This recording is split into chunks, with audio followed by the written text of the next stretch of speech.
Class की करते हैं शुरुआत।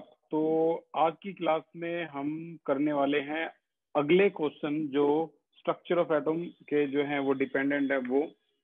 तो लास्ट के जो पहला पार्ट था आधे तो हो गए थे इसमें खत्म। अब जो बाकी पार्ट है वो हम स्टार्ट करेंगे आज की क्लास में। तो क्वेश्चन नंबर शुरुआत करते हैं 100 से शुरुआत करते हैं क्वेश्चन की। और यहाँ पे इस क्वेश्चन नंबर 100 में आपको बताना है कि which of the following transition will have minimum wavelength. सबसे कम वेवलेंथ किस में होगा। 4 से अगर इलेक्ट्रॉन फर्स्ट में आए, 4 से सेकंड में आए या 2 से सेकंड में आए, किस में सबसे कम इसका वेवलेंथ होगा। ये डीएवी 2018-19 में आया था। इसके अलावा 19-20 के जो पेपर है वो नए जो नोट्स हैं आपके, ये वाले जो नोट्स है मेरे हाथ में, इसमें 19-20 के भी अप टू डेट क्वेश्चन हैं। तो आप अगर इसकी हार्ड कॉपी लेना चाहो तो यहाँ से आके ले सकते हो फ्री ऑफ कॉस्ट। कोई इसका कॉस्ट नहीं है इसकी हार्ड कॉपियां। बहुत से बच्चे लेके जा चुके हैं। Which of the following transition will have minimum wavelength and why. इनमें से सबसे कम वेवलेंथ किसकी होगी। तो देखो ये होता है आपका wave number divide by wavelength. और जो फॉर्मूला है आर 1/n1² - 1/n2²। और एक बात आपको हमेशा याद रखनी है कि इलेक्ट्रॉन कहीं से कहीं आए। जैसे इलेक्ट्रॉन यहाँ 4 से कहाँ पे आया है, इलेक्ट्रॉन फर्स्ट में आया है, तो कहीं से कहीं भी इलेक्ट्रॉन आए, ये जो n1 है ये हमेशा आपका लेस होगा n2 से। किस फॉर्मूले में? वेव नंबर के फॉर्मूले में। अगर ये लेस होगा तभी आपका आंसर पॉजिटिव आ पाएगा, नहीं तो वेव नंबरिंग हमेशा पॉजिटिव आती है, नेगेटिव नहीं आती। ठीक है, तो यहाँ पर आपका आर, हम पहले केस को ही देखें तो 4 का मतलब है 4 से फर्स्ट तक, इसका मतलब है यहाँ 1 आएगा, यहाँ आपका 4 आएगा। एलसीएम लोगे तो यहाँ 16 पूरा कैलकुलेट करोगे तो 15r/16 ही आ जाएगा आपका। कंपेयर करके देखो, अगर ये 4 से सेकंड में आता तो क्या होता। तो यहाँ ये होता 1/λ = r, और ये हो गया आपका सेकंड में आ गया इस बार 4 से।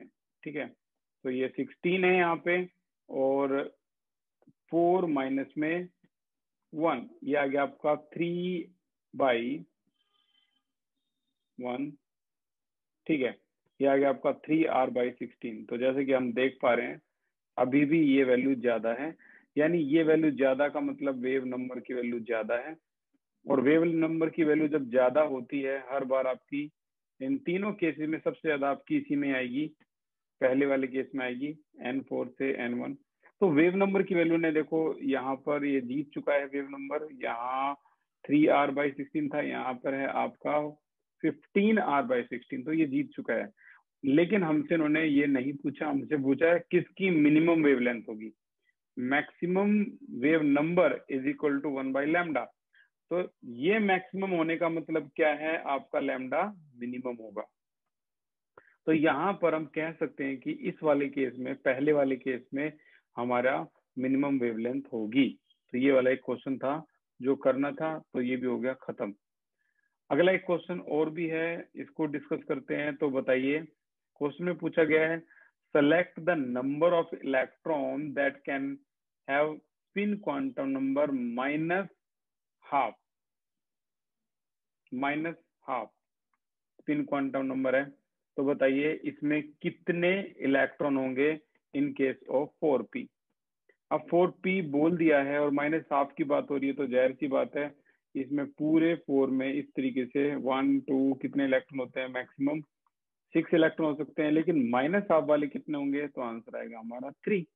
ये आसान था क्वेश्चन। तो हम थोड़े और क्वेश्चन की तरफ चलते हैं। तो अगला क्वेश्चन है हमारी लिस्ट का क्वेश्चन नंबर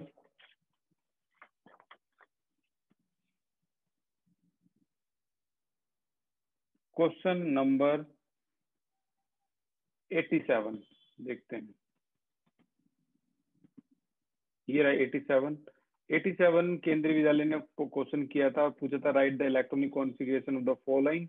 चलो 24 तो आसान है, 54 की इलेक्ट्रॉनिक कॉन्फ़िगरेशन करके दिखाओ। जल्दी से 54 की इलेक्ट्रॉनिक कॉन्फ़िगरेशन करो और मेरे पास आंसर सेंड करो। 54 की इलेक्ट्रॉनिक कॉन्फ़िगरेशन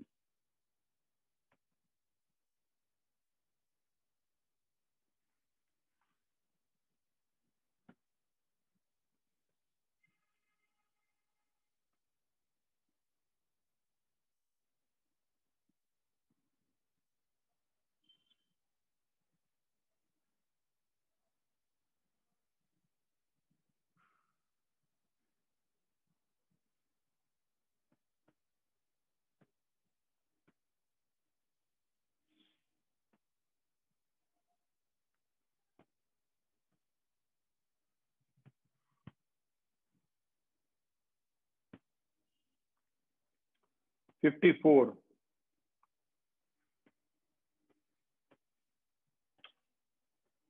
अभी तक कोई आंसर नहीं आया है।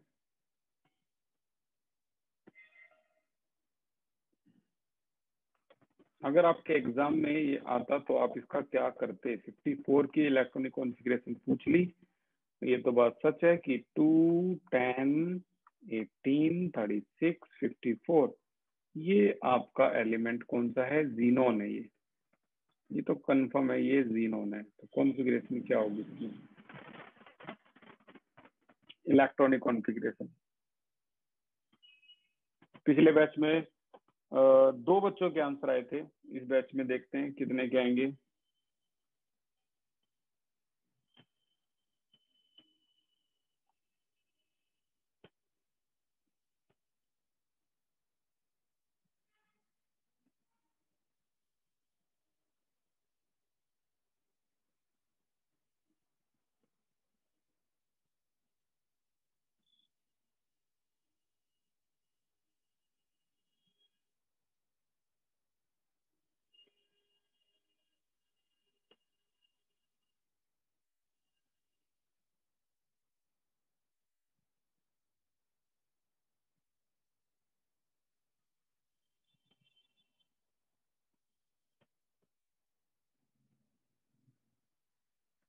एक आंसर आया है, देखते हैं कौन आंसर बता रहा है। 2 आंसर आ चुके हैं।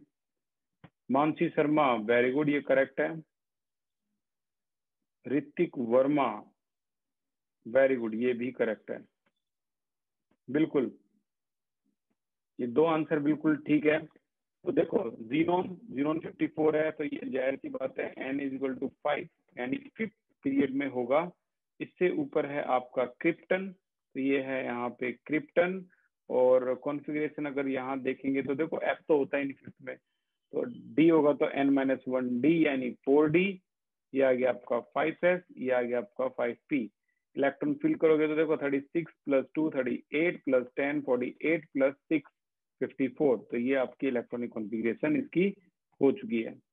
ठीक है, अगला जो क्वेश्चन है इसमें चलते हुए आपका है 70। एक और जो इलेक्ट्रॉनिक कॉन्फ़िगरेशन है इसको भी एक बार जल्दी से कर लो, फिर हम आगे चलते हैं इसमें। ये तो चलो आपने कर दी ये इलेक्ट्रॉनिक कॉन्फ़िगरेशन इसकी। एक इलेक्ट्रॉनिक कॉन्फ़िगरेशन Fe2 पॉजिटिव की करके दिखाओ, फिर हम आगे चलेंगे। Fe2 पॉजिटिव की भी जल्दी से करो। Fe2 positive, iron atomic number 26, तो इसकी क्या कॉन्फ़िगरेशन होगी?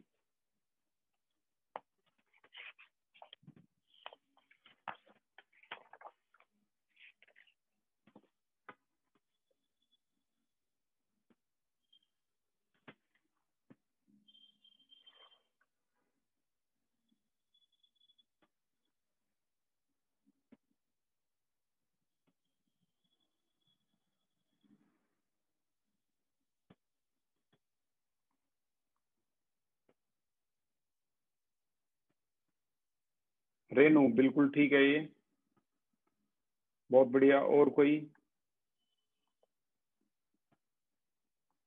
देखो 26 है।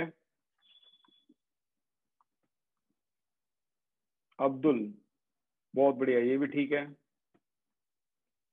आर्गन का यूज करते थे, आपको याद हो तो 3D और 4s। अब नॉर्मली जो रूल होता है ना, वो होता है कि पहले आप आयरन की कॉन्फ़िगरेशन करो। मानसी, ये गलत है। आयरन की कॉन्फ़िगरेशन क्या होती है? 26 है तो आर्गन 18 और 2 20 है, 26 है। पीछे से 2 इलेक्ट्रॉन निकाल दो, तो पीछे से 2 इलेक्ट्रॉन निकालोगे तो यहाँ से 2 इलेक्ट्रॉन गए, ये आपकी कॉन्फ़िगरेशन होगी और आंसर आ गया आपका 3d6 4s0। अब यहाँ पे जो अगला क्वेश्चन है हमारा वो है 70। 70 क्वेश्चन में देखो क्या दिया हुआ है। ये क्वेश्चन नंबर 70 है। The angular momentum of the electron in the Bohr orbit of hydrogen atom is this. ये एंगुलर मोमेंटम है, कैलकुलेट करके दिखाओ wavelength of spectral line when electron fall from level to next level, यानी next lower level electron fall हुआ है। तो यहाँ पे हमें एंगुलर मोमेंटम का फॉर्मूला पता होना चाहिए। देखो एंगुलर मोमेंटम बताया था लास्ट क्लास में, mvr is equal to NH upon में 2 पाई। ये आपका एंगुलर मोमेंटम है, इसे हम एंगुलर मोमेंटम बोलते हैं mvr को। और इसकी वैल्यू दे रखी है 4.22 10 की पावर 34, 4.22 10 की power -34 is equal to n। h आपको पता है, 2 भी पता है और 5 भी पता है। एक बार मल्टीप्लाई करेंगे इससे, देखो क्या आएगा, 4.22 इंटू 10 की पावर -34 इंटू में 2 पाई की वैल्यू आप 3.14 भी लिख सकते हो, ठीक है, या 22 अपॉन में 7 ये भी लिख सकते हो। और यहाँ h की वैल्यू सीधी डिवाइड होगी तो हो जाएगी 6.6 10 की पावर -34। तो देखो आपको n निकालना है, 34 कैंसिल आउट, 12 से अगर आप इसको कैंसिल करोगे, देखो पॉइंट काट के ऊपर 10 लिख देते हैं, 12 से आप करोगे तो 3 से क्या है ये, अब 7 3 जा 21 और इसको राउंड ऑफ कर लो और पूरे को 2 मान लो, तो पॉइंट काटो अपॉन में 10, ये सीधा सीधा 2 से कट गया आपका, और ये 10 से कट गया आपका, 2 जा क्या आ गया 4, ठीक है। ये जो 3 था, 3 7 जा 21 करा था मैंने, ठीक है। कुल मिला के n की वैल्यू 4 आ जाएगी पक्का, आप खुद भी ट्राई करना, 4 आ जाएगी। अब इलेक्ट्रॉन क्या कहा है उन्होंने, वो लोअर स्टेट में चला गया, यानी n की वैल्यू 4 से गया इलेक्ट्रॉन n की वैल्यू 3, 3 इससे अगली नेक्स्ट लोअर स्टेट है। तो अब यहाँ से वो कह रहा है लैम्डा निकालो, तो wave number is equal to क्या होता है, 1/λ इज इक्वल टू क्या होता है r, और यहाँ 1/n1² 1/n2²। अब मेरा अगला क्वेश्चन फिर से, n1 की वैल्यू आप क्या रखोगे, 4 या 3, सोच समझ के। n1 की वैल्यू क्या रखोगे, 4 या 3? रेनू करेक्ट है,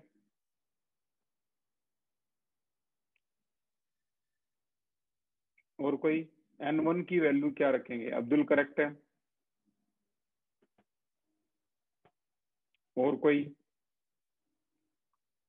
अभी थोड़ी देर पहले ही मैंने इसके बारे में बताया था कि n1 की वैल्यू जो होती है ना, n1 की वैल्यू हमेशा कम होती है। देखो याद करने का तरीका, 1 और 2 है ना, 1 यहाँ पर in case of wave number, in case of wave number 1 छोटा है तो यहाँ पर छोटी वैल्यू होगी। तो मानसी का भी जवाब बिल्कुल ठीक है, आंसर है 3, तो यहाँ पर आएगा 3² और यहाँ आएगा 4²। तो यहाँ पर हम RH रीडबर्ग की जो वैल्यू है वो भी पुट कर देंगे, तो यहाँ R की जो वैल्यू आएगी वो आएगी 1.09677 10⁻7, ठीक है। तो यहाँ से पूरा आंसर हम निकाल लेंगे, वो आएगा पर मीटर में। और वो यही पूछ रहा था, क्या पूछ रहा था बताइए, कैलकुलेट वेवलेंथ, वेवलेंथ बतानी है तो 1/λ आएगा, क्रॉस मल्टीप्लाई कर दोगे तो लैम्डा आ जाएगा। लैम्डा कुल मिला के यहाँ पर आप मीटर में निकाल सकते हो, पहले 1/λ, फिर लैम्डा, और लैम्डा आपका किस में आ जाएगा, मीटर में आ जाएगा। ये क्वेश्चन होता है यहाँ पे खत्म, ठीक है। तो ये जो क्वेश्चन था ये भी खत्म। अब देखते हैं कौन इस क्वेश्चन का आंसर दे पाएगा, आपको बताना है, बताइए इस क्वेश्चन का आंसर क्या होगा। ये भी केंद्रीय विद्यालय में आया था, देख लो। चैट सेक्शन में लिखकर बताइए आपके पास कितना दिमाग है, इस क्वेश्चन को कैसे सॉल्व करेंगे।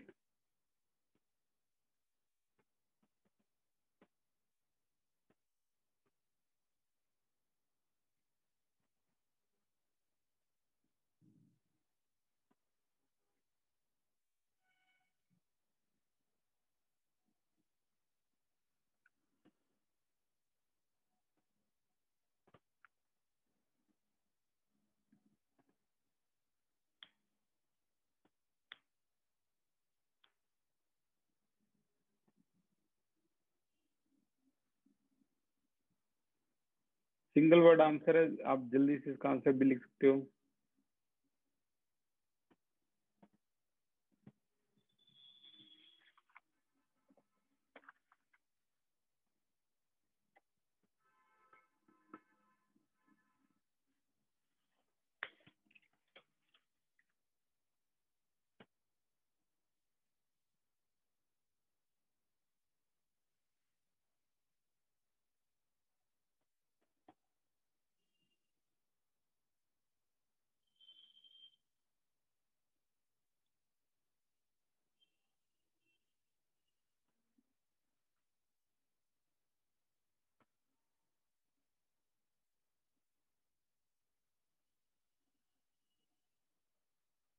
एक आंसर आया अब तक।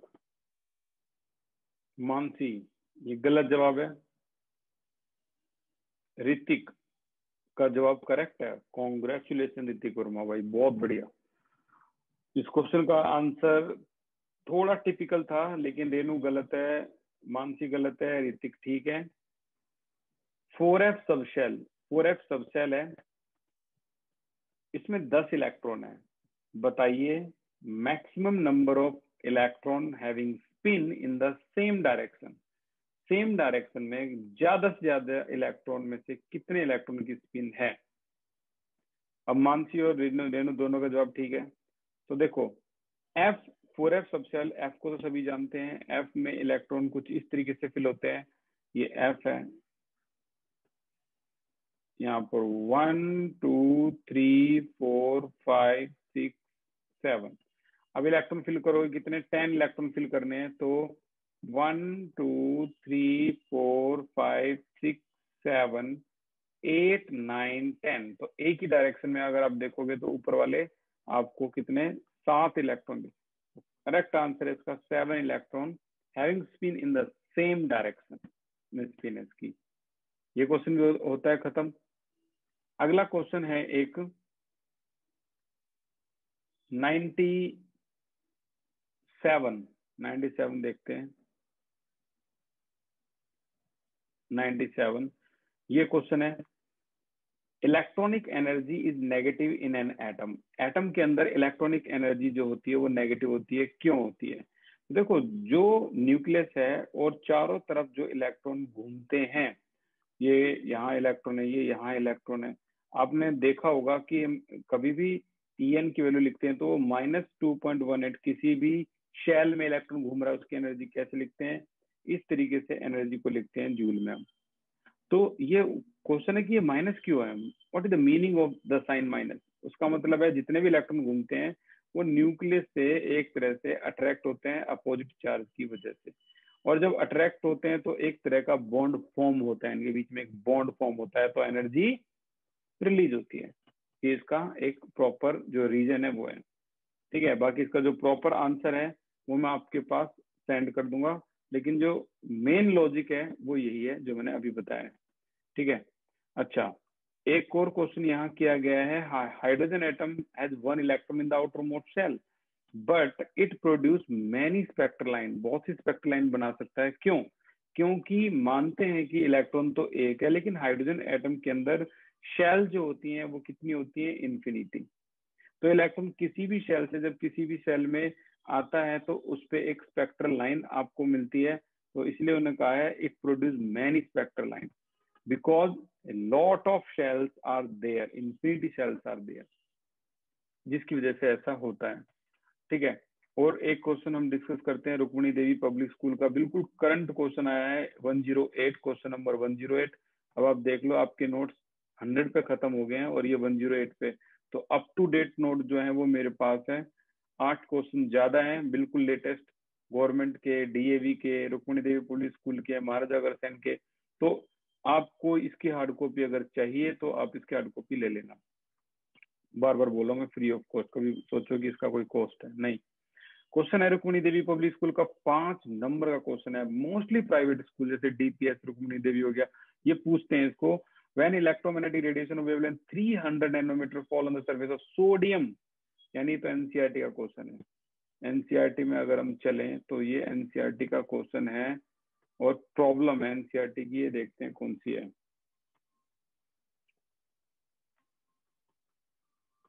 क्वेश्चन खास है, कोई डाउट ही नहीं।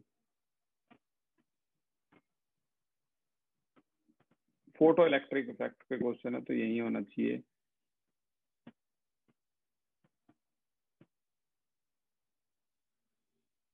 ये वो क्वेश्चन है जो पूछ रखा है उन्होंने, देखो ये वो क्वेश्चन है। When electromagnetic radiation of wavelength 300 nanometre fall on the surface of sodium, sodium की सरफेस पे पड़ी तो electron emitted with then kinetic energy कितनी, इतने जूल पर मोल। इतने जूल पर मोल की काइनेटिक एनर्जी के साथ इलेक्ट्रॉन निकला, लेकिन ये जूल पर मोल है, यानी यहाँ एक इलेक्ट्रॉन नहीं निकला, यहाँ पर 1 मोल इलेक्ट्रॉन निकले हैं। ठीक है, तो देखते हैं डायग्रामेटिकली इसको। डायग्रामेटिकली जगह भी तो होनी चाहिए भाई करने के लिए। तो मैं इसको पिक करके इसको साइड में कर लेता हूँ।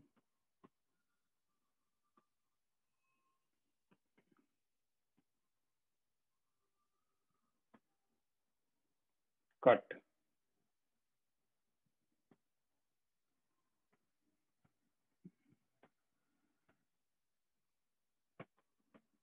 पेस्ट।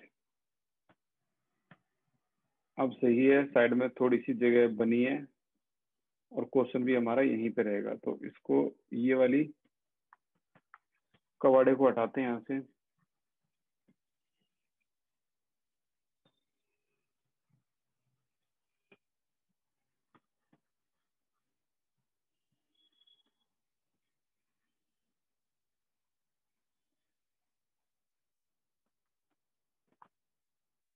अब देखो इस क्वेश्चन को,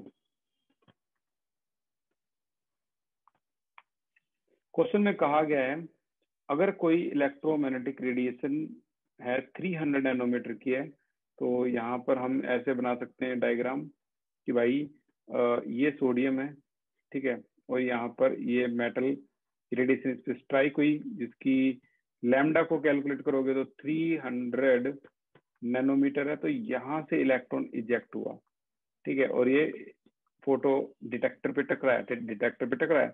तो वो कह रहा है एक इलेक्ट्रॉन इजेक्ट नहीं हुआ, 1 मोल इलेक्ट्रॉन इजेक्ट हुए हैं और उनकी काइनेटिक एनर्जी उन्होंने गिवन दे रखी है 1.68 इंटू 10⁵ जूल पर मोल। ये इनकी काइनेटिक एनर्जी है।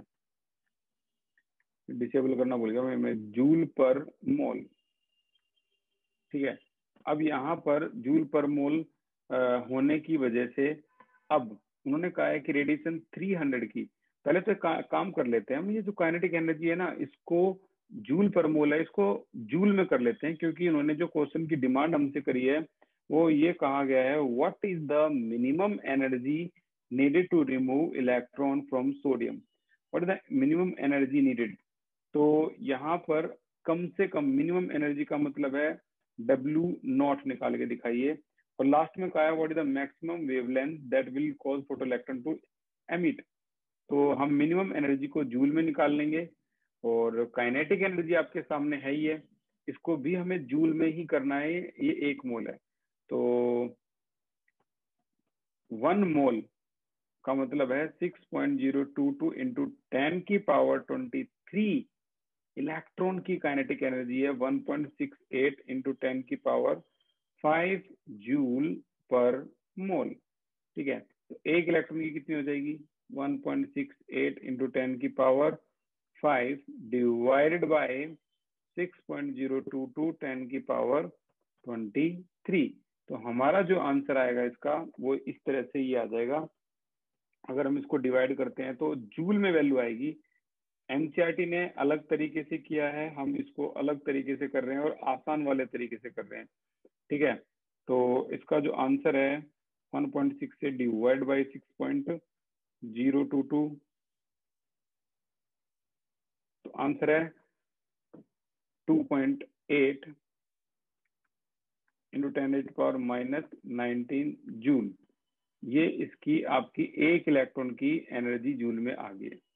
अब एक इलेक्ट्रॉन की जूल में एनर्जी आई है, वो भी काइनेटिक एनर्जी आपकी आ चुकी है, ठीक है। अब इस क्वेश्चन को थोड़ा ध्यान से देखो, उसने कहा है कि 300 नैनोमीटर की यहाँ पर स्ट्राइक हुई है, तो यहाँ से हम आपका क्या निकाल सकते हैं, energy of photon H nu, ठीक है, एनर्जी ऑफ 1 फोटोन। एच की वैल्यू है 6.6 10⁻34 और c by lambda is equal to H C by lambda.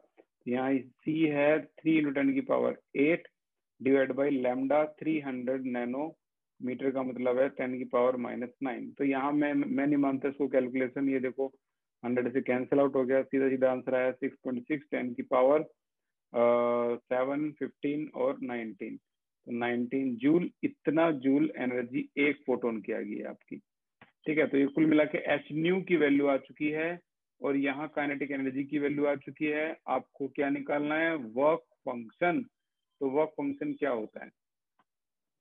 जल्दी से बताइए, वर्क फंक्शन को किससे रिप्रेजेंट करते हैं?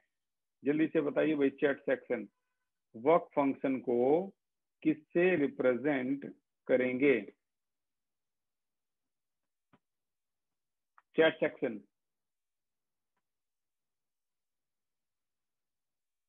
वर्क फंक्शन, इसको मिनिमम एनर्जी बोलते हैं। तो आंसर है इसका, वर्क फंक्शन को रिप्रेजेंट करते हैं डब्ल्यू नॉट से। ये आपको फाइंड आउट करने के लिए कहा गया है। W not minimum energy, new not minimum frequency, और लैम्डा नॉट, क्या कोई इसके बारे में बताएगा? This is the minimum energy, this is the minimum frequency, but this is the, बताइए लैम्डा नॉट को क्या बोलते हैं? लैम्डा नॉट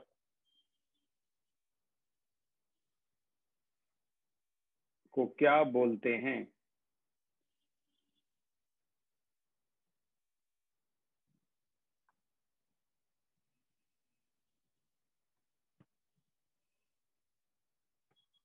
आंसर, इसको बोलते हैं मैक्सिमम वेवलेंथ। इसको मिनिमम नहीं बोलेंगे कभी भी, इसका नाम क्या है? Maximum wavelength. क्यों बोलते हैं? क्योंकि nu naught is equal to होता है सी बाई लैम्डा। अब लैम्डा नॉट ये अगर मिनिमम हो गई तो इनवर्सली प्रोपोर्शनली ऑटोमेटिकली क्या हो जाएगा आपका? मैक्सिमम। इसलिए इसको मैक्सिमम वेवलेंथ बोला जाता है। अब देखते हैं, अब आपको डब्ल्यू नोट निकालना है। क्वेश्चन में बोल रखा है डब्ल्यू नोट निकालो। तो फॉर्मूला क्या है? H nu minus H nu naught is equal to kinetic energy. H nu की वैल्यू ये रही 6.6 10 की पावर माइनस 19। काइनेटिक एनर्जी को इक्वल के यहाँ ले आओ माइनस में, ये काइनेटिक एनर्जी है 2.8 10 की पावर माइनस 19। तो ये आपका क्या निकल जाएगा? इसको यहाँ ले जाएंगे प्लस में आ जाएगा, तो एच न्यू नॉट, जिसको क्या बोलेंगे? W naught. तो माइनस कर दो, आपका क्या आ गया? W not. अब सोचो, अगर आपके पास डब्ल्यू नॉट आ चुका है तो दूसरा क्वेश्चन क्या है इसमें? ये है what is the maximum wavelength? You know very well maximum wavelength lambda naught को बोलते हैं। तो कैसे निकालेंगे मैक्सिमम वेवलेंथ? देखो डब्ल्यू नॉट तो आ चुका है, ये किसके इक्वल है? H nu naught. अब W naught is equal to H nu naught किसके इक्वल है? C by lambda naught. यही लैम्डा नॉट निकालना है, तो lambda naught is equal to हो जाएगा क्या?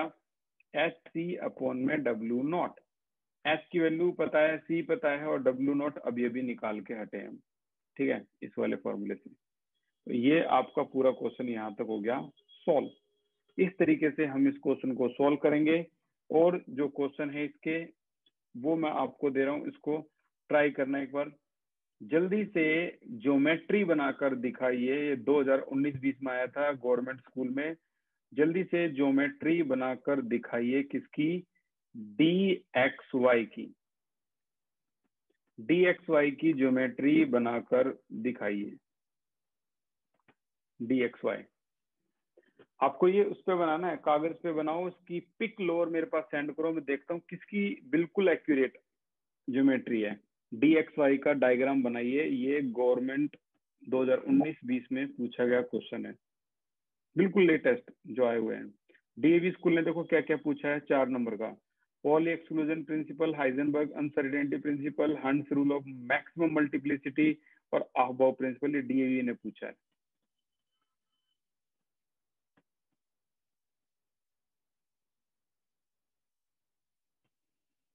तो डी एक्स वाई की शेप बनाइए और मेरे पास सेंड करो।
अब्दुल दानिश,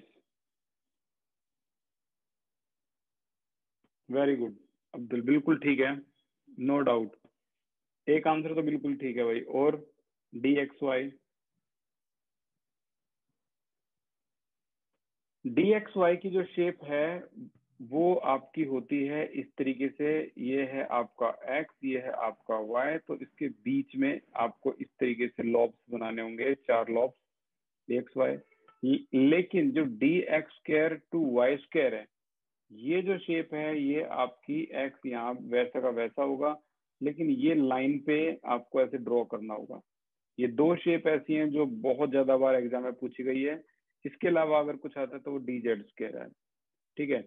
तो ये 3 शेप टोटल हैं जो एग्जाम में सबसे ज्यादा पूछी जा चुकी हैं। अच्छा, इसके अलावा एक क्वेश्चन जो है आज का लास्ट क्वेश्चन है, ये हम डिस्कस करते हैं। The following quantum number are possible for how many orbital? n की वैल्यू 3, l की वैल्यू 2, m की वैल्यू +2। और कहा गया है the following quantum number are possible for how many orbitals? इसमें बताओ कितने ऑर्बिटल होंगे। ए ऑप्शन है 1, बी ऑप्शन है 2, सी ऑप्शन है 3, डी ऑप्शन है 4। ये 2019-20 रुक्मणी देवी पब्लिक स्कूल में पूछा गया क्वेश्चन है। इनका जो रुक्मणी देवी का स्कूल है इसमें आया था ये। बताइए कितने ऑर्बिटल्स हैं total, how many orbitals are there? लगाओ दिमाग, कितने ऑर्बिटल्स हैं?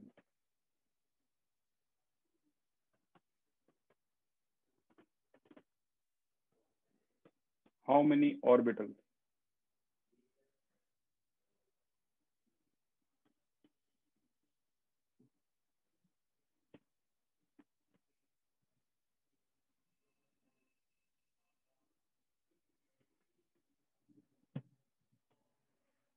इस बैच में सिर्फ एक ही बच्चे का करेक्ट था, बाकी सारे ठीक नहीं थे। तो बताइए आपके हिसाब से आंसर क्या होगा?